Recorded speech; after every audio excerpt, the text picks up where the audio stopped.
What's What up, up, brother? man? What's up, dude?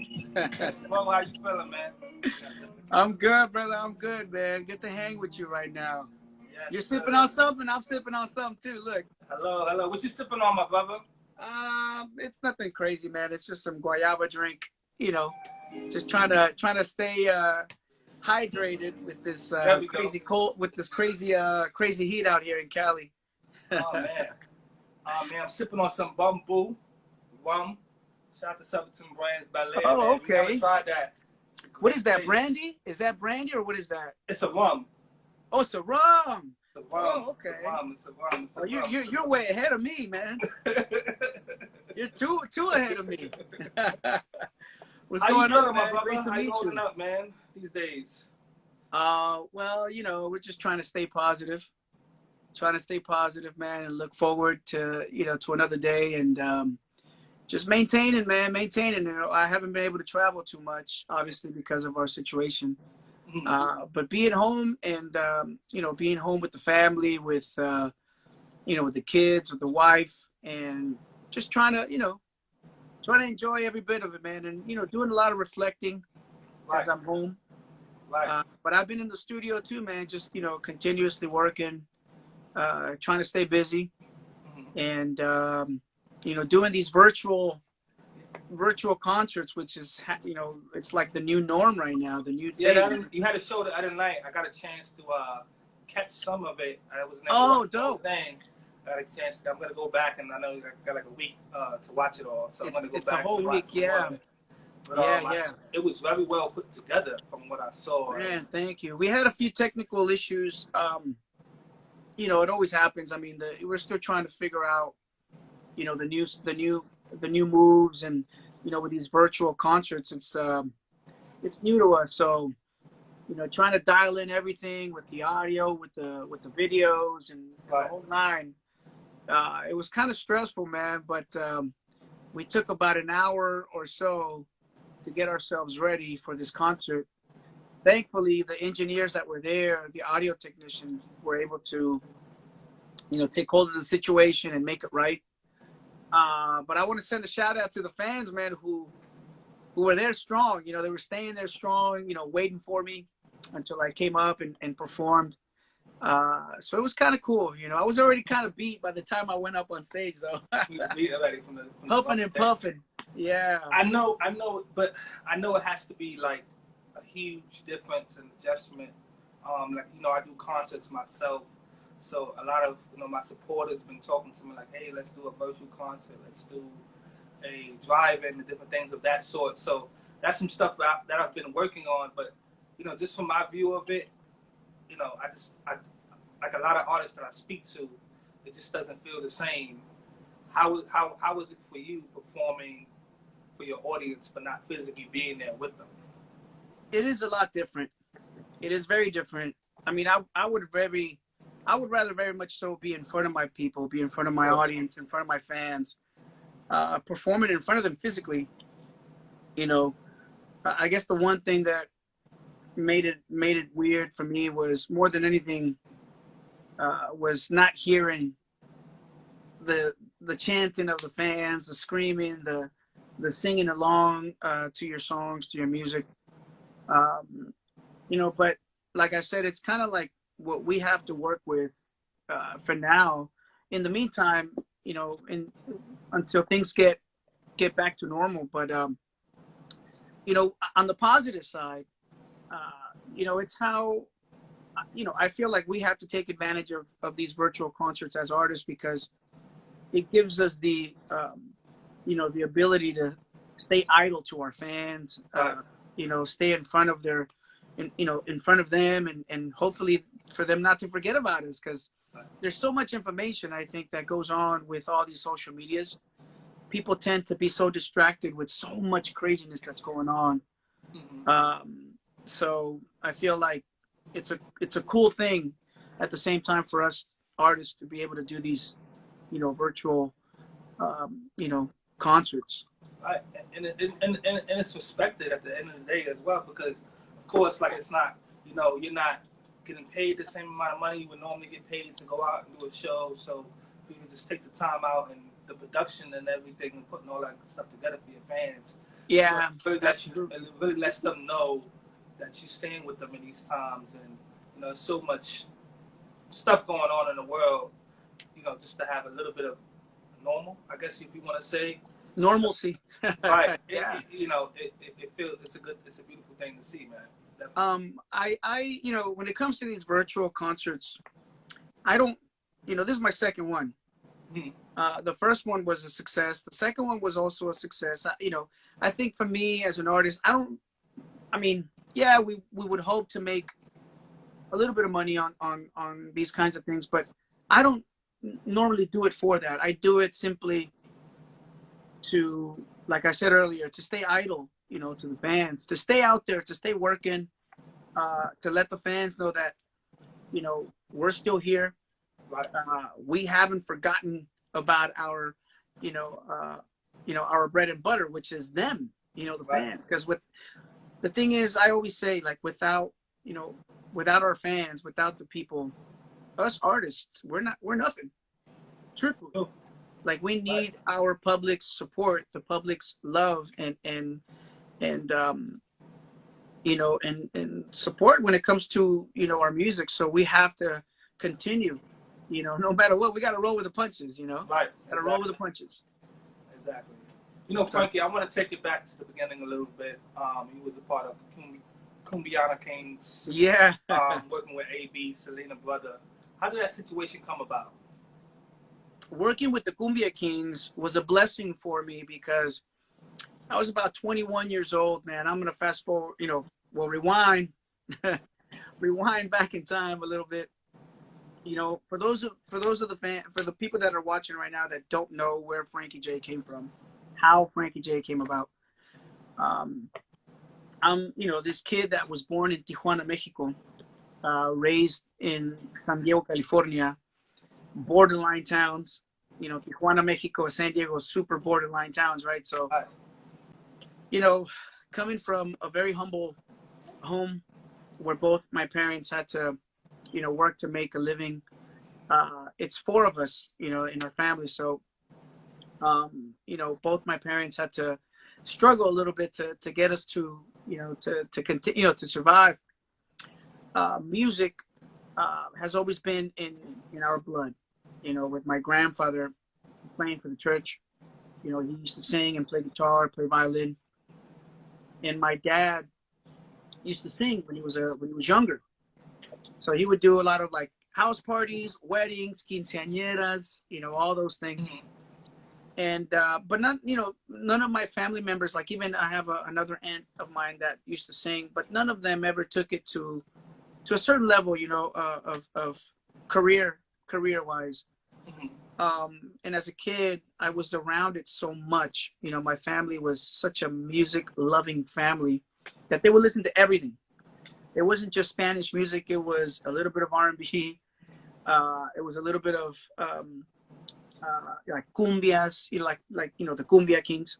It was a little bit of salsa, a little bit of merengue, a little bit of classic, classical stuff. And it was just a big old, melting pot of music in my household. So all those, fusions I grew up with. And when I became a teenager, I started noticing a talent, for singing. I was very much into like Michael Jackson. I was listening to, Lionel Richie, listening to from, all those singers on the American side. I was going back and forth on the Spanish side. So listening to like Luis Miguel, Vicente Fernandez. So all these influences, I basically, grew so attached to, and, I always wanted to sing. I remember, being a young kid, I was like, I want to sing. I want to be a superstar. I want to be a singer, I want to be in front of the audiences and, do some really, really cool things with, with music. But I never really knew how real it was going to, become. And at the age, when I graduated high school, I took a trip to Texas for the first time. I'd never been to Texas. Friends of mine invited me to go on a little road trip. And at that time, I wasn't really, thinking of anything. I was just like, okay, I guess I'm taking a little road trip to Texas. So I met a lot of people there. I met a lot of people there in Texas. I met my future manager, future producers, friends that were in the industry, that I didn't know how significant they would be, to my life. Right. And I was only there for a few weeks, came back home. And then, I just get this call from the people that I met out there saying, hey, there's a group called the Cumbia Kings that is looking for a lead singer that speaks both English and Spanish that could do, the traditional sound of the Latin, the Latin music, but also can sing a little bit of the R&B and the pop side. And so I was already a big fan of at that time I was already listening to like As Yet, Blackstreet, Boyz II Men was super huge during that time. Babyface. So I was, influenced by those sounds. And so I was like, yeah, I definitely want to, I want in. Let's you don't know when these opportunities are going to come again, So Right. I took the opportunity, man, and he, my friend at the time, who later became my manager, his name is Charles Chavez, gave me the number to call A.B. Quintanilla, Selena's brother. And here I am calling A.B. He answers the phone, and I say, hello, this is Frankie, calling about the audition, to join the group. And he was like, oh, perfect. Hold on. I got to get my business partner on the line. And his name was Cruz. So it's A.B. and Cruz on the line, and it's little old me from San Diego, California. And they're like, all right, so, we would love to hear what you got. And so I auditioned over the phone. I sang a song called Last Night by As Yet. I don't know if you remember that song. And within 30 seconds of me singing the song, they were like, it's a wrap. We're buying you a ticket to come down to Texas again, to Corpus Christi. Wow. And that's how I got in. That's how I got in. And from there on, I joined the group, and I stayed in there for about 4 years.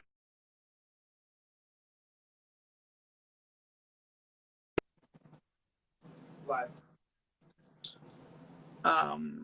How to act, how to be, in front of certain people. And it taught me a lot. It was like my university, because I was 21 years old. I was already in college. I did my first year of community college, junior college. And then that's when I got the call. I was working at a hotel, in San Diego at the time. Wow. So, yeah, it's crazy. Wow.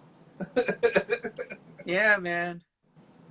Wow. Crazy story, man. But and at the time that you started working with AB and you joined the Cumbia Kings, was Selena at that time? No, Selena had already passed away. This was already 4 years. It was a couple years after. Yeah, because I was about to turn 22. Selena, rest in peace. She passed, I want to say in 95. And March of 95. And so I joined the group in July of 99. So yeah, this was already 4 years after Selena had passed, because I want to say AB took a 4-year leave from the industry, from the press, from the media, from being in front of the limelight. He just felt like he needed a break, and I think he was only focusing on production and songwriting. Right. So when I joined in the group had already been established for about 6 months. They were already, I think, in their second single or third single, and they were getting ready to go to Mexico.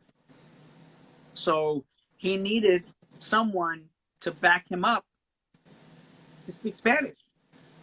What better way to help him you know, with this kid from Tijuana, raised in San Diego, border town, has spoken Spanish all his life, and it was like an answer to his prayers. To me, it was like an answer to my prayers to get the opportunity, and so that helped me a lot being bilingual, because from nothing, I went to doing something humongous for a group that needed, you know, the Spanish and the English at the same time. So when we went to Mexico, I was in front of all the interviews. I was on TV all the time with him. I was, you know, right next to him on every single radio interview.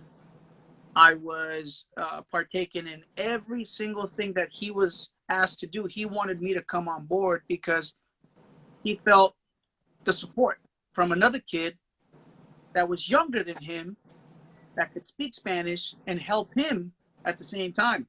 So Right. we both helped each other, and it was a blessing for me. So I got to thank him, and of course the fellas, you know, for the grand opportunity, because it changed my life forever. Wow. Wow. So you never got a chance to, unfortunately, never got a chance to meet Selena. No, unfortunately, I did not. He did take me to her tomb to meet her when I first got in the group, and it was a very amazing, you know, feeling, and obviously an incredible gesture in his behalf. Almost like saying, like, "Hey, look, you know, this is the other kid that I just hired." You know, wanted to introduce me to her, and it was a touchy moment. It was very touchy because we were right there in front of the tomb, visited her at her grave, and it was very moving, you know. And right after that, I felt right at home because I didn't know anybody. You know, I made a sacrifice. You know, this is one thing. You know, being 21 and excuse me, and leaving your home, not knowing what's gonna happen. You know, you're leaving your family. You know, all your friends. Then you're making a big move to somewhere where you don't really know anybody. So for me, it was a big move, but I wanted to take that opportunity because, you know, you just never know when you're going to get that opportunity again. And thank God that it went well for me. After, you know, being there for a couple of weeks, I really did feel at home because the fellas, you know, welcomed me with open arms. And they were excited for me to come on board because they're like, finally, someone who can speak Spanish and that could help us, you know, with these interviews and such. So, you know, they welcomed me and I felt right at home. And I love the guys, man. We had so much fun on the road. We have a lot of amazing moments together. Who would you say is some of your biggest influences? Because I know you've been Yeah. you've had a lot of man. different genres of music going on in your household. Who would you say is some of your biggest influences? Well, definitely Michael. Definitely Michael Jackson. I love his falsetto all the way around. Every single time that I would hear, you know, him singing as a kid, I always wanted to mimic his sound. So he introduced me to my falsetto. Another artist that I've always looked up to and that I've had the privilege of also meeting, Brian McKnight. Brian McKnight and I did a show together in LA years ago. And right after, you know, I finished performing, I want to say he was about to go on. I opened up for him. I was about to head out, and I got the opportunity to, you know, to meet him. And I just basically went up to him and I said, "Yo, man, you're an inspiration to me. I love, you know, your music. Obviously, he's an incredible artist, incredible musician. Right. And I've always loved that about artists that can not just sing but can play an instrument. And I've always looked up to that, you know, because I play keys, and I've always wanted to learn, you know, from the greatest, you know.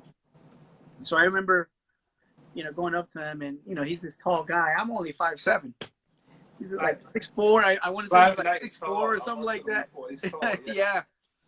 And I just looked up and I said, "Man, you're a tall man." And I just remember telling him, you know, "You're a great inspiration." I love your music. And he just looked at me and he goes, "Thanks, man. Appreciate that." And it was like real brief, you know. But I had, you know, met him a few more times after that, and he was always very, very cool with me. Another inspiration of mine on the Latin side is Luis Miguel. Luis Miguel is, you know, one of those strong voices that Powerful voice. just powerful, penetrates through, man. And you know, he just has something about him, man. And ever since he was a kid, I saw obviously his career develop as a kid because, you know, as a kid, I used to always listen to you know, to his songs and how he would carry himself and such. And, you know, at the age of 15, I remember hearing this album that he recorded from these very standard classic songs called Romance. This album that he had called Romance. And these songs were like songs from back in the yesteryears that he reintroduced into my generation. And the rest is history. Like, he made 3 more of those albums, and those 3 albums I want to say have been his biggest albums of his career. So Luis Miguel has been a big influence in me. And then there's also another amazing vocalist by the name of George Lamond. George Lamond did some amazing records on the dance side of the industry. A style of music called freestyle music, and it's like it was born in New York, in the streets of New York. And Hot 97 used to be a freestyle station. There you go. So you know about it. Yeah, man. So, you know, George Lamond was one of those artists in that genre that just kicked ass when it came down to vocals, you know. So I've always looked up to just these great singers, great voices, and artists that can really just, you know, wow you on stage.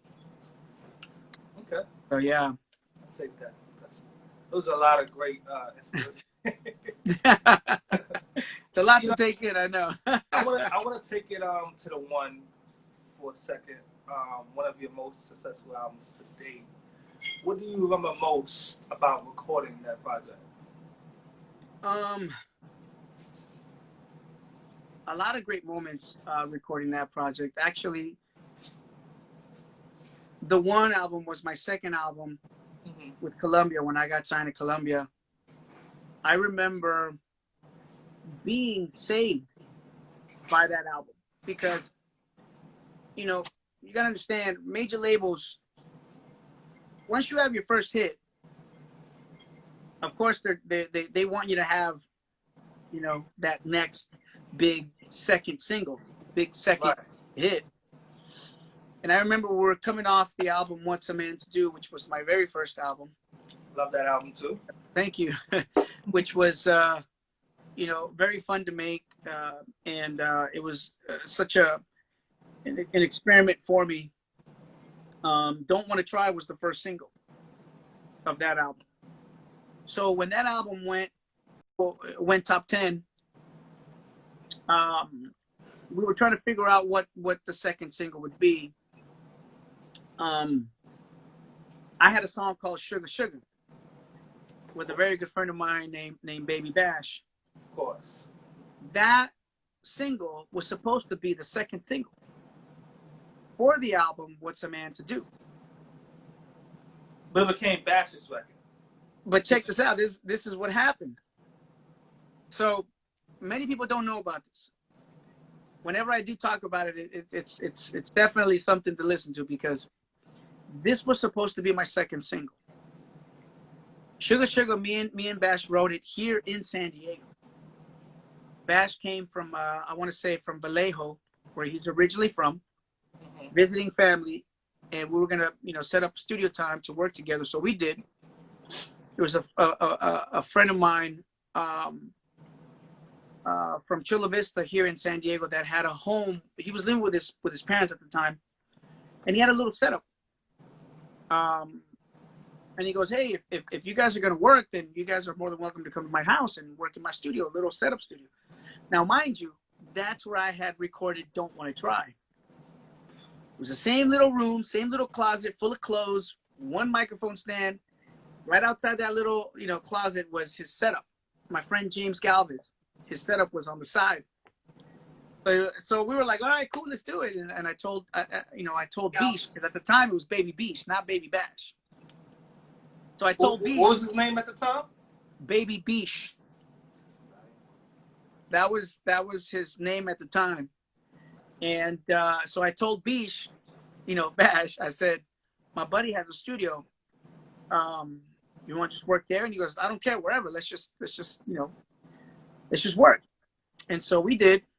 Came to San Diego. We wrote Sugar Sugar without even thinking about it. We wrote that record. I mean, I think we wrote that hook like within 15, 20 minutes. So then, fast forward, he finishes the record out in Texas, in Houston, where he was living at the time. And I had just left the Cumbia Kings. So I was ready to go. I was ready to work. So what was hitting on the radio at the time was one of my records called Don't Want to Try. It was a big record, right? Top 10 record and everything, all over the radio, all over Billboard. One of my favorites. Appreciate it.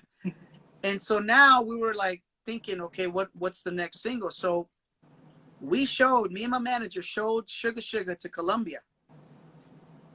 They didn't like the record. They passed on the record.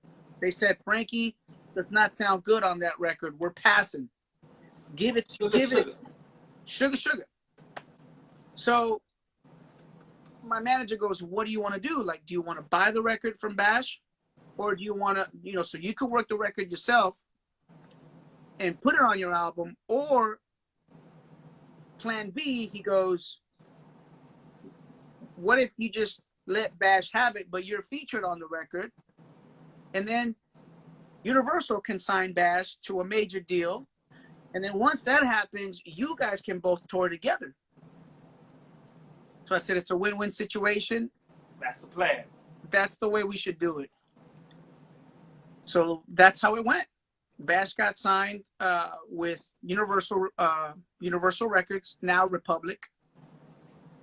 And sure enough, we went on tour together right after that. So that gave me the push to do the second album, because once Sugar Sugar came out, it was a slap on the face for Columbia, for Sony. And they said, somebody should have got in trouble for passing up on that. Oh, I'm sure they did. Because that album went to sell 500,000 albums at the time for Bash, while we were still probably at like 350,000 albums sold on What's a Man to Do.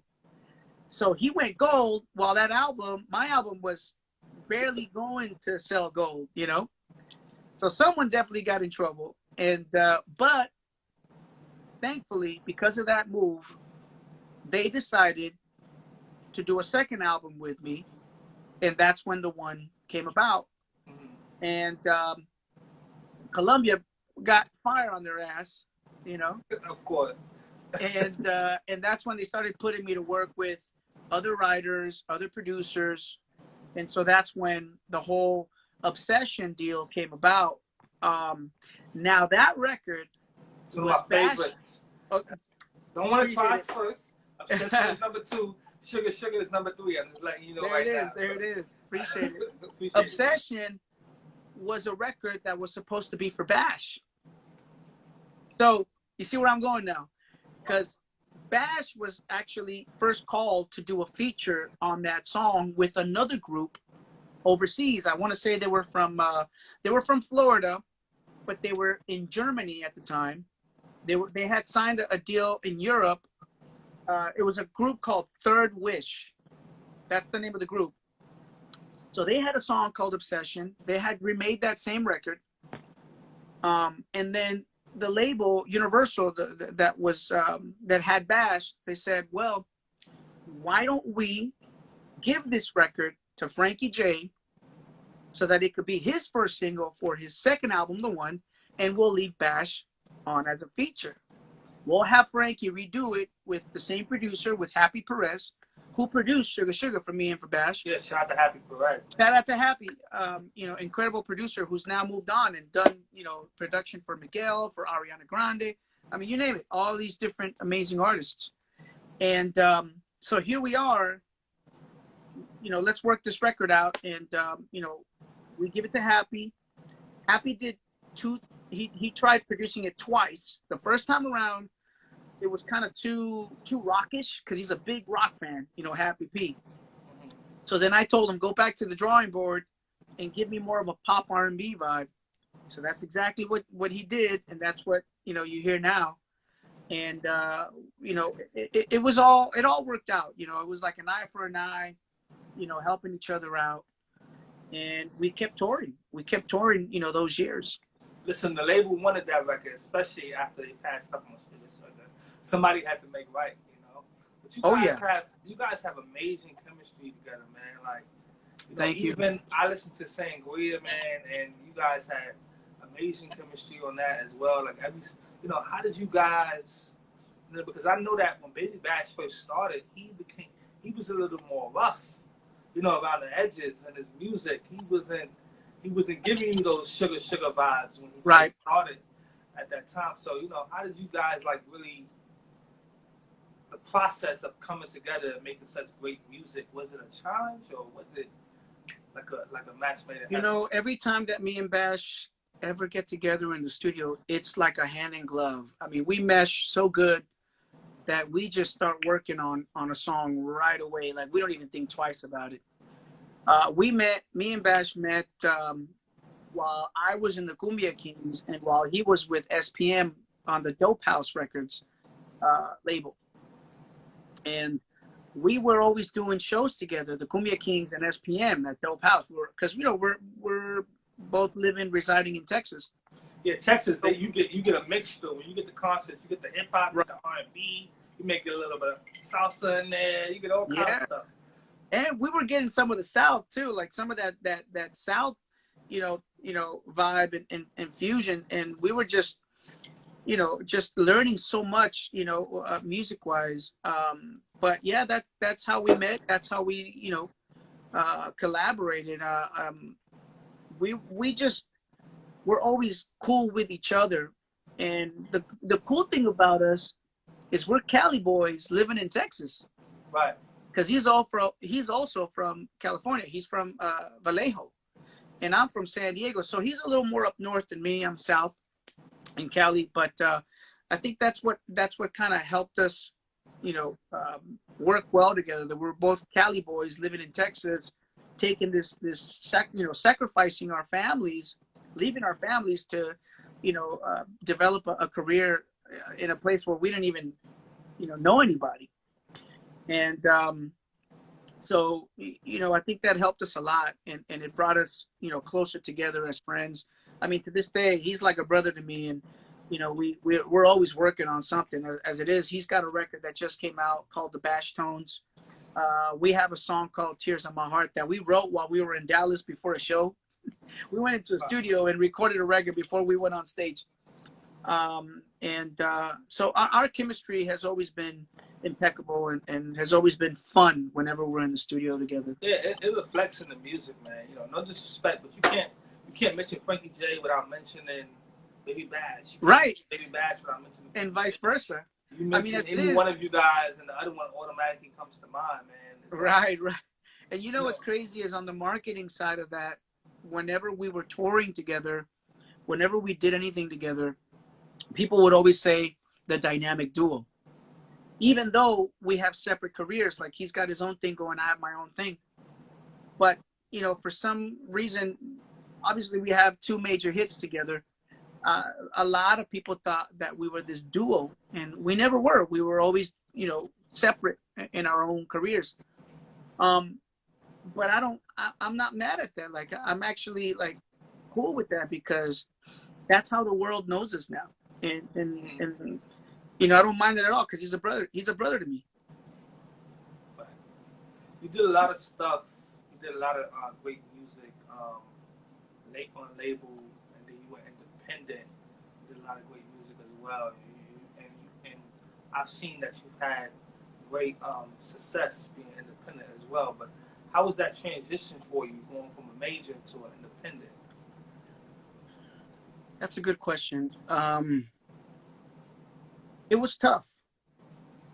It was a tough transition because you're so used to the big money, the dollars, the deep pockets. You know, they're paying hundreds of thousands of dollars to promote you. I mean, it went from having a 3-story image of me right in front of Times Square when we were doing, you know, our tours together back in when we first started with the majors, to now, you know, having to fork out everything out of my pocket. Right. And I'm not going to be spending $100,000 to put my face up on a billboard on Times Square. I'm going to use that to buy me a house. Right. I mean, it's a change. It's a change. It's very different. But I feel that now doing things on an independent level, I'm a CEO of my own record label. I make my own rules. You know, I make my own decisions. I don't have anybody telling me what to do. I do what I want, and I feel good about it. And I'm not, you know, in any way sad about that, because I feel like I've graduated from all of that. And now I can stand on my own 2 feet. I have my own fan base now, and I have great fans, man. I have good people that follow me, that support me, and you know, that are always, you know, backing me up whenever I do any releases. You know, on the independent side, we have great numbers. Not like, you know, they're not exaggerated. They're not fake. They're real numbers, and that's what I'm mostly proud of. That. You know, thank God for the major labels that gave me the opportunity to do what I'm doing today. That also gave me the chance to develop, you know, a fan base, and have them still follow me and still support my music. You know, it's a big thing, you know. But yeah, it's definitely a big change, you know, from a major to an independent. Now, if there was ever a major label that could give you the right deal, that could say, "Yo, Frankie, let's work something out. Let's put something out," and give me a good deal about it, like with, you know, put their money where their mouth is and say, "Frankie, you know, that truly works for you and benefits yeah, you as much as it benefits them at the same time." correct." Oh yeah. So, you know, but if it, like I said, if there was ever an opportunity, then of course, if it was reasonable, then yeah, it'd be great to, you know, to take it. But I'm not, but as of now, you know, with this, in the situation that I'm in, I'm cool. I'm good. You know, I owe You've it all had to longevity and you've been independent since what, 2000? Probably since 2008. I left Colombia in 2008. Towards the end of 2008, I decided to leave the label because, you know, this was back when the changes were starting to happen with iTunes, and now it started to become a singles world. And people were getting let go of major labels. The right people that were always behind you on your team, supporting you, rooting for you, were getting let go. It was a And big these shift new in that people, time, for sure. yeah, these new people were coming in that had no idea who Frankie J was, what he stood for, what his brand was, who his main followers were.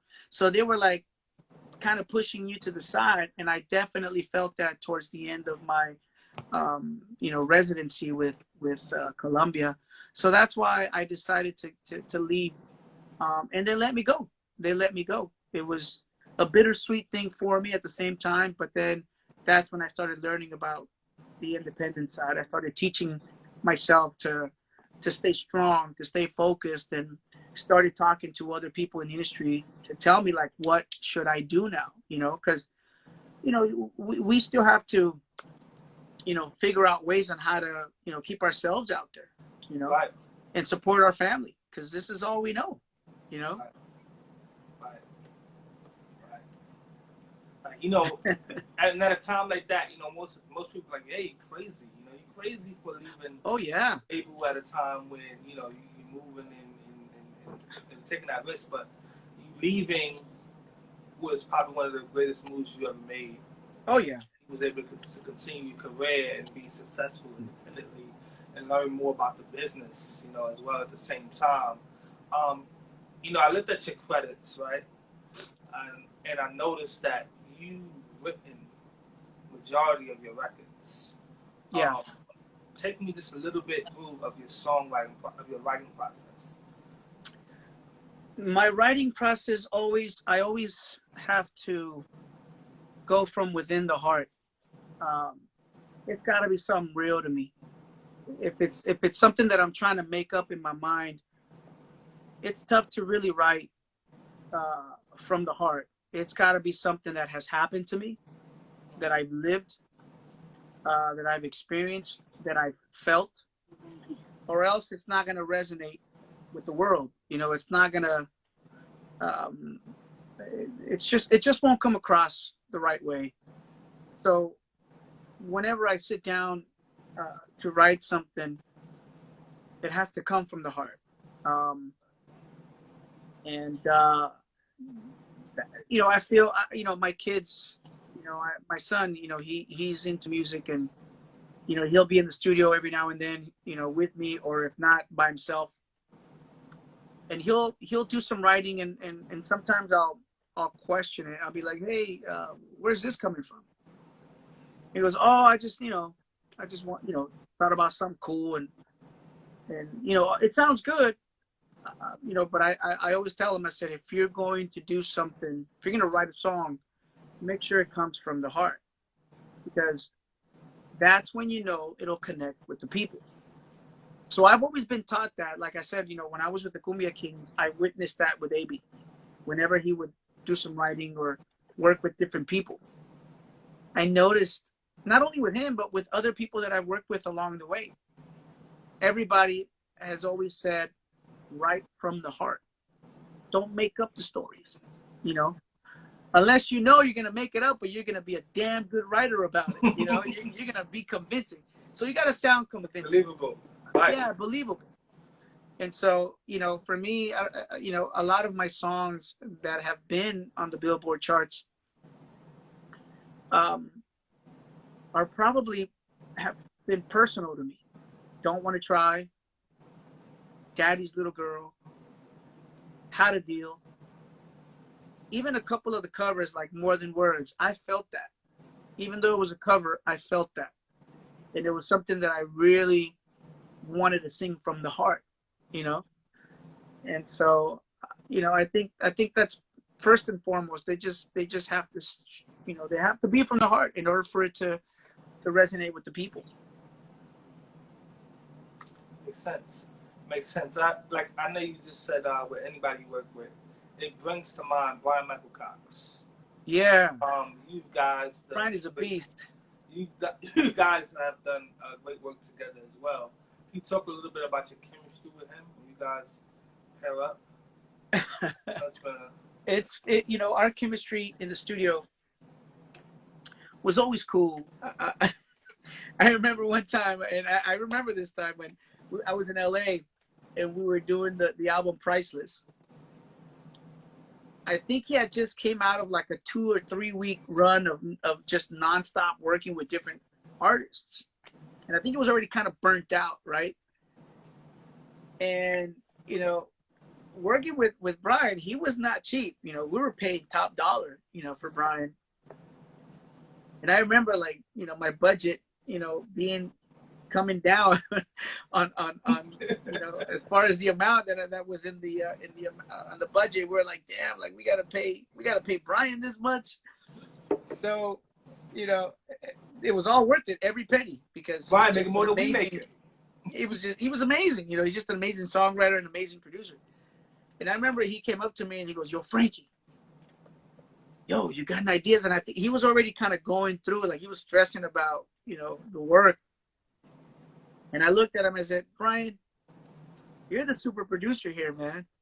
You should have these concepts and ideas ready to go. And he looked at me with this look like, man, I thought you had an idea or something. But, you know, when we were in the studio, you know, he would obviously, for the most part, come up with just the track and the idea of the music. And then if either or would come up with ideas, like we would just go with it. I remember, which song was it? It was a song called, it was never a single, but it was part of the album of the one. I think it was called Caught Up. Caught Up. Man, I forget the name of the song, but I remember coming up with a melody and a lyric, and he liked that, and we used that. I want to say it was a verse, but we were always cool with each other. We were always, we always had fun. I always had fun with Brian, and he's just a phenomenal human being, man. He's just a really good person overall. Never had any kind of issues with him. Was always on point, always on time whenever we book him for studio, and he was just as real as it gets. Amazing producer. He always made me sound amazing, man, on the records. Always, vocal produce me, or whoever was co-writing or whatever. He would put that person in front of the booth with me to help me with some of the runs and harmonies and the whole nine. So we always had a great time. Always. I would love to work with him again. Shout out to Brian and Michael Cox, man.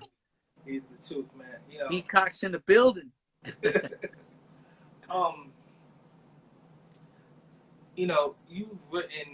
You've done music in English and Spanish, right? And you have fan bases on both sides. Yeah.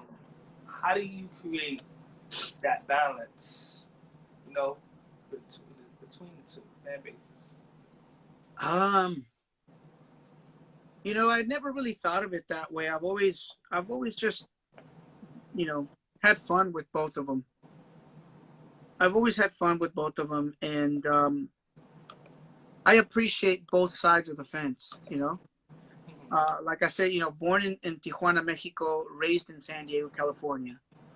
And grew up in a household where it was nothing but Spanish. Outside of my house, it was nothing but English with my friends. So I learned to love both languages. Obviously, Spanish being my first language. But I would pay attention to, when I was a kid, I would pay attention to artists like Gloria Estefan.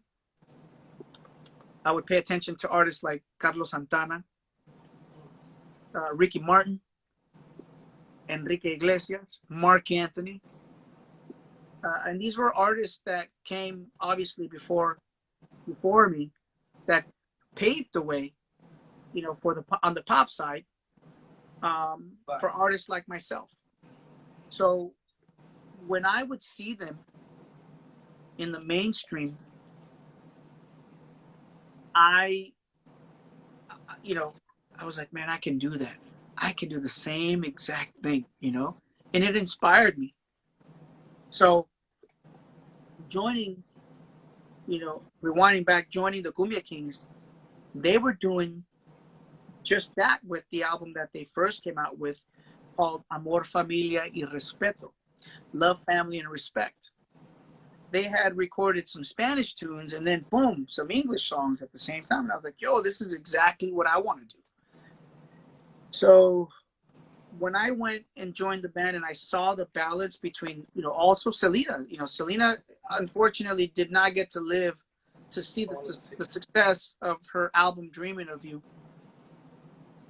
But she was well on her way, And when I would see artists that were, Latino, both, doing both English and Spanish, I was like very heavily influenced by that.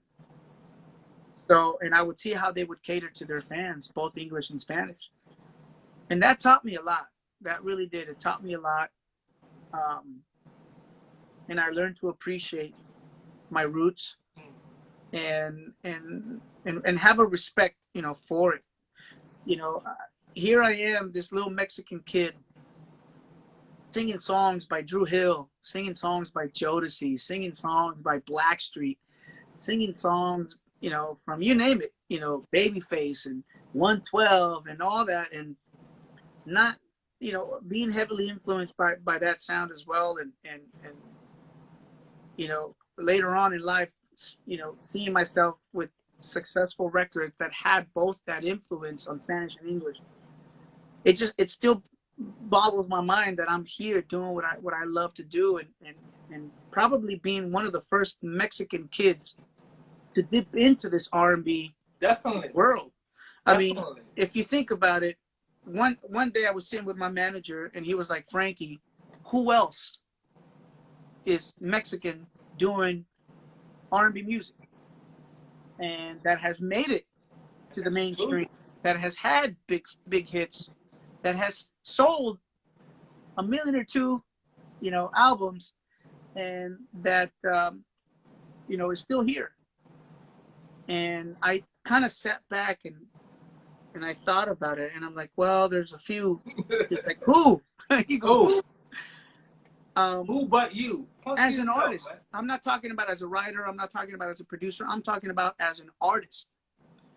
And I remember, having that conversation, and I was just like, oh man, I guess that's true. It's not many of us that you could say that are out there. And I'm not talking about half of this, half of that. I'm talking about full Mexican, you know, being brought up with Mexican traditional music, but also learning, that soulful sound. Take And, your flowers, King. Take your flowers. and it's just been incredible, man, just to see, the journey and experience it, because man, I've done shows with Drew Hill, I've done shows with 112, and these guys, I mean, Slim is a good friend of mine from 112. That's my guy I've as done well. shows I had with one a couple weeks ago. I did see that. I did see that. B2K Rasby is another good friend of mine. I've had him on as well, man. I saw that too. I heard the big shout out had. to Slim, and big shout out to Rasby, man. I heard the single that you guys had, man. Yeah, and see, we got some on the works, man. That's a nice record. We got some on the works, man. And so, doing shows with all these great, artists, Keith Sweat, I mean, John B, that's another good friend of mine. It has been really a humbling experience for me and has taught me a lot to learn about all these cultures that I've been a part of on stage, together, and sharing the stage together. So truthfully, it's been an amazing career, and I can't complain. We've gone through ups and downs like everybody. Right. But I appreciate every up and down, that I've had, because it's made me the artist that I am today.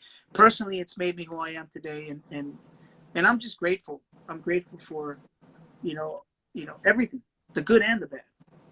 Have you ever been pressured, maybe by labels or by anybody you work with, to lean more into a direction of doing Spanish or lean more into a direction of doing English? In the beginning, I was. I was pressured on like, well, you got to have these English hits right now, and you got to do nothing but English. Wait on the Spanish. Major label talk. Just their mindset is different. But as an artist, you just want to be creative, and you want to feel you want to do what comes from your heart. You want to do things, organically, and let it flow, organically. And sometimes, yeah, there were times where the Spanish side and the English side would have fights, between the marketing teams, with Sony, Columbia, Sony being the Spanish, Columbia being the English, and they would have wars, bro. They would have wars. Well, we need Frankie in Mexico. Well, we need Frankie over here in New York. And we were just going at it like, we're doing the Jay Leno show, but then they have me on Despierta America the next day. Or, we're doing like major television network shows, and they're just fighting, like saying, well, we need, you guys have a top 10 record over here or top 5 record. We need this record on the Spanish side to be top 10. And so it was always one of those things. But, that's major label stuff. But, you be kind of caught in between the war, be in the middle of everything. You'd be like, well, I want to be in both places at the same time, Right. But yeah. I'm only one guy. Yeah, exactly. So, we were just trying to make sure that we were covering our steps and doing everything, trying to play by the rules and do everything by the book, So you did it well, and the crazy thing is, like, the tables have turned a little bit in the industry, because now look at people like Romeo Santos and when Aventura Right. came about, and you look at and well, and you look at all these artists, and it's like stick to your roots, Yeah. stick to the Latin, stay with the Latin side, and the support, and getting that support of the Latin community. It seems like it comes faster a little bit now with current day. Right. So you see the shift, but man. Oh, absolutely. You definitely see the shift. And, right now that you mentioned Henry and you mentioned Aventura, big shout out to those boys, man, because they gave me one of their biggest records, which was Obsession, and allowed me to do my thing to it and do a pop R&B version to it. And it became a big record for me. So, Wow. So now you see the, the connection between us. Obsession was a big record on with bachata, and I want to say it was like #1 in like 13 countries at the time. But then they gave me the opportunity to remake the song and put my own R&B pop flavor to it, and I still did it in both English and Spanish. Exploded and it made my album go platinum. It sold 1 million albums. I told you that's one of our top 3, and I never knew that song was a remake at all. Like, I never knew that. See, a lot of people don't know the history of it, but when I go ahead and talk about it, it's people get in the know. But yeah, it's a beautiful song, and I want to thank them for allowing me to do it and for giving me the chance. I do say I didn't get no publishing for it, but but it got me 1 million albums sold.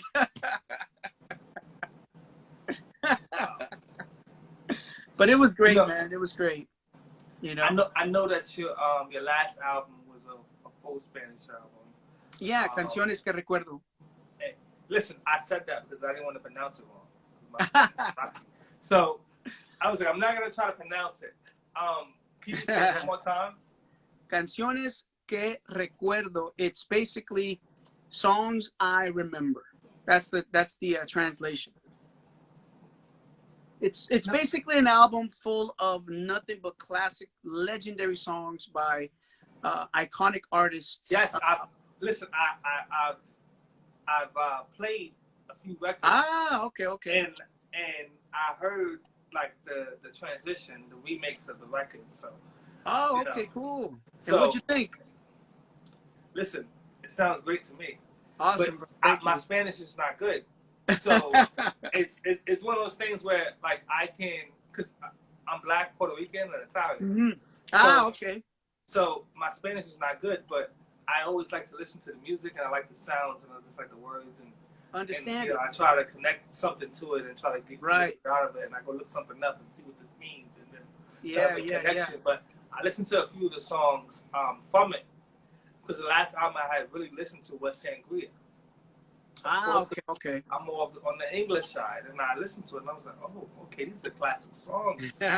Took all these classics and did them over. But it's a full project. And I see that you had your daughter on the project. No, my daughter she sang a duet with me called "Fue un placer conocerte." It was a pleasure to meet you. Legendary, iconic song by a very, very well-known artist. Her name is Rocío Dúrcal. Rest in peace. An amazing singer. She was from Spain. Had a lot of success in Mexico due to the fact that Juan Gabriel, another major songwriter, iconic artist with an incredible voice, rest in peace as well, wrote a lot of her hits, wrote a lot of her songs, and produced a lot of her songs. And but working with my daughter, I was actually working with her right here in the studio.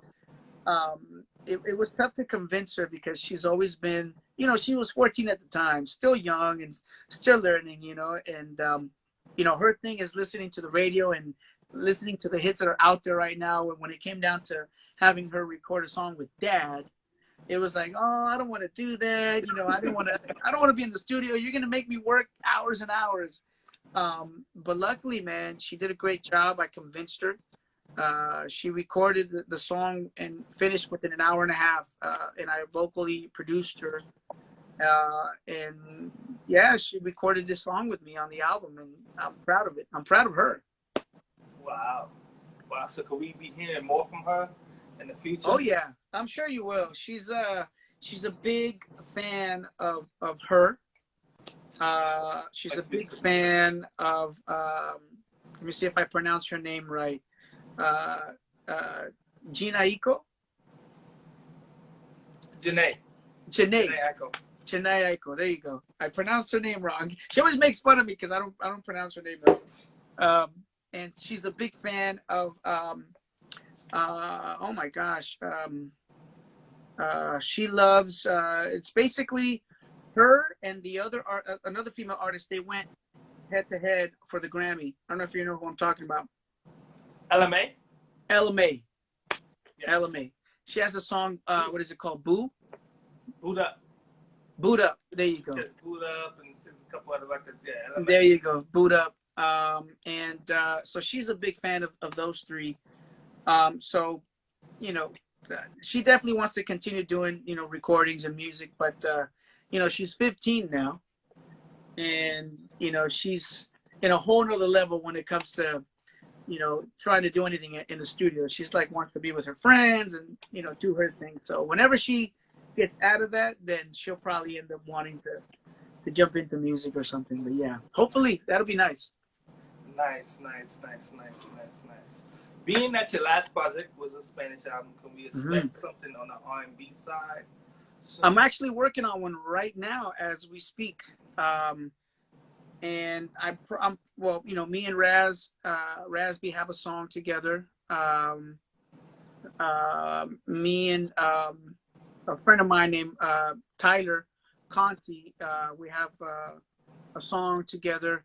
Tyler is a great songwriter. You might not have heard of him yet. He's written for Charlie Wilson.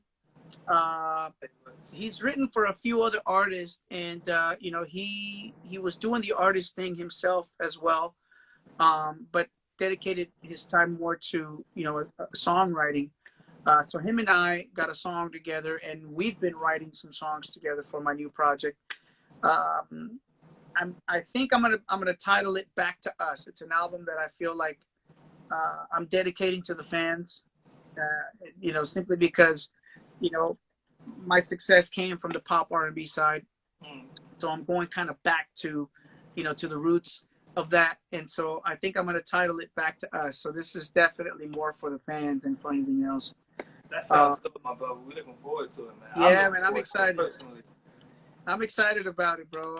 And I think it's coming together. We've already done like 4 or 5 records that are not fully finished, but they're probably about a good 70% done.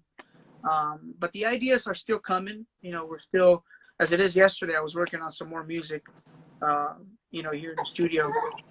So been doing a lot of work. I ain't staying put.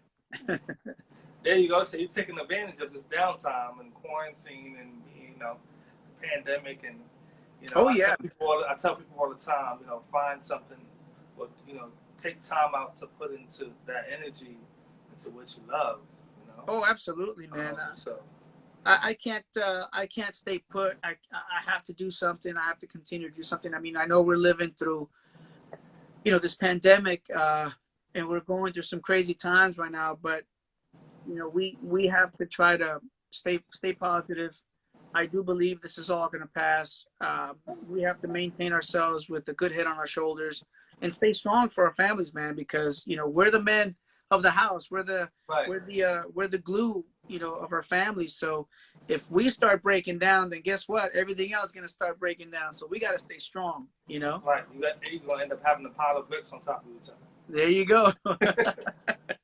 So yeah, man. I mean, I can't stay put. I have to continue working on songs and production and all that good stuff. So stay tuned for that. Back to Us. It's definitely on the works. Looking forward to it, my brother. Looking forward to it. Mexican Independence Day was yesterday, right? Yeah. How did you celebrate? Well, we did the virtual concert on the 15th, and I kind of had like a pre-Mexican Independence Day celebration. on the virtual concert.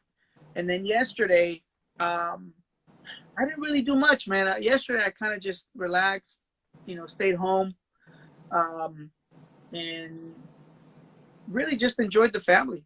We didn't really do much, to be honest with you. I think for the most part, the way I celebrated was through the virtual concert. That was my celebration. Nice. Nice. I'm gonna finish watching now when I get a chance, my brother. Thank you for Go joining watch me, it, bro. man. Thank you for joining me. Before I let you go, what advice can you give to young artists and writers out there who's trying to break into the music industry? I would say originality is key. That's what keeps you separated from everybody. Mm-hmm. I would say surround yourself with like-minded people that are going to support you, that are going to love you, that are not trying to gain anything from you. I would say also believe in your craft, because once you believe, you're already halfway there. The next thing is easy. It's just the work. Put in the work. And be original. I would say the best thing for an artist to stand out is to be original. Don't follow trends. You can listen to the radio, but don't follow what's on the radio. Follow what's in your heart, and I think that's how you're going to have longevity in this industry. Thank you so much, King. You're welcome, man. You're welcome. For leaving us with gems. Thank you so much for giving us classics. And appreciate the love. Thank you for just coming on here and being real, man. I reached out to you and said, "Hey, can you come on?" You said, "No problem." Yeah, man. Get a hassle, and some artists give hassles. Let me see your resume, man. Let me see your resume. And I got a good resume, but sometimes people, yeah. And we you doing get the this. Weirdos every now and then, right? You get the weirdos every now and then. Trust me, man. And and the times gotta stay humble. Always. The times that we're living in, it's hard for a lot of people. So the show, artists, entertainers, whoever don't get paid to come on here. You right. take your time out and you give it to us, and we really appreciate it, man. Oh man, much love, always. Love for sure, And we, always. And we just try to give people a glimpse, and try to give people their flowers while they're here at the same time, and try to give people something to hold on to use as their drive to keep them going. For sure. Well, first and foremost, man, I want to say thank you for giving me the opportunity to reach, my audience through your platform. Thank you for just taking the time to interview me and to have interest into what I'm doing. And again, much love to you, much love to your team, to everybody that's watching us right now. And I just want to tell everybody to take care of themselves, to be safe out there, and stay focused, stay positive. God bless everyone. And hopefully I'll get to see you guys soon, man. I think all this is going to pass soon, and we're going to be able to tour and do shows and be physically in front of all the fans, right. Doing these performances and singing the songs that they love. Why don't you give them a little something before you go, my brother? Oh man. Well, I could do a little piece of Sugar, but then I'll do a little piece of a song called Sabor a Mí, which is one of the songs on the album Canciones que Recuerdo. Of course, they already know Sugar. You got me lifted, shifted higher than the ceiling. Ooh, it's the ultimate feeling. You got me lifted, feeling so gifted. Sugar, how'd you get so far? Sugar, how'd you get so far? Sugar, how'd you get so far? Sugar, how'd you get so fly? Sugar, how'd you get so far? And then you got BabyBash come on there. We got, there you go. You can take Bash's part. It's leather when we ride, we're ready to go high. Doing what we do, watching screens get. That song is just such a timeless record, man. Like I hear it come on in karaoke bars. I hear it no matter where I hear it come on at, people sing it. Yeah, You man, can it's been sing a it. blessing. It's been a blessing, man. You know, when I travel, go to the airport, go to the store, grocery store, go anywhere, Walmart, Target, whatever, man. Yeah, I go to Walmart, I go to Target. You know, I hear that song and I'm just like, man, it's just a blessing, man. It's really To be cool. able to hear it so many years later, man. Oh, dude, it's It's just a incredible, man. good vibe. It's a 15, good music 16 song. years later. Yeah, it's just incredible. The other song that I wanted to do a little bit of is it's a song called Sabor a mí, and it's a very classic love song in Spanish that goes a little something like this. For all my Spanish speakers, it goes, Tanto tiempo disfrutamos de este amor, nuestras almas se acercaron tanto así, que yo guardo tu sabor, pero tú llevas también sabor a mí. Si negaras mi presencia en tu vivir, bastaría con abrazarte, conversar. Tanta vida yo te di, que por fuerza tienes ya sabor a mí. Sabor, sabor a mí. Oh, That's that Spanish twang right there, man. just turn them on. It's like a switch. That's You that get it, song that you makes get you that. fall in love, straight up. Salute to you, man. Salute to you, Frankie, man. I Oh, appreciate man, you much once love. again for joining the FloWay show tonight, man. We appreciate, man, you just coming through and just spreading your positive energy, man. Always. Salute, man. Back to us coming soon. Hopefully Very soon. Stay tuned. Hopefully we get something from that soon. Oh, yeah. Once again, thank y'all, everyone, for tuning in to the FloWay show. If you missed any part of this, I want to call it a conversation because it really happened organically. If you missed any part of this conversation, you can check it out on IGTV right after the live. You can check it out on YouTube shortly. Next week, I got Case coming on the show. R&B singer Case, Touch Me, Tease Me. You know, he has he's gonna come on and talk to me. We're gonna have a good time next week. The week after that, I got So For Real and Montel Jordan coming on the same night. Montel's my brother. So that's my brother right there. That's gonna be a good one the week after that, man. So tell him I say what's up. Will do, King. Thank you once again for joining me, man. Much love, man. Appreciate you, dude. Stay safe out there. Be safe. God bless you, man. Thank you, man. Thank you. God bless you as well. Oh, yeah. All right, man. We'll talk. Keep it on. All right. Peace, my brother.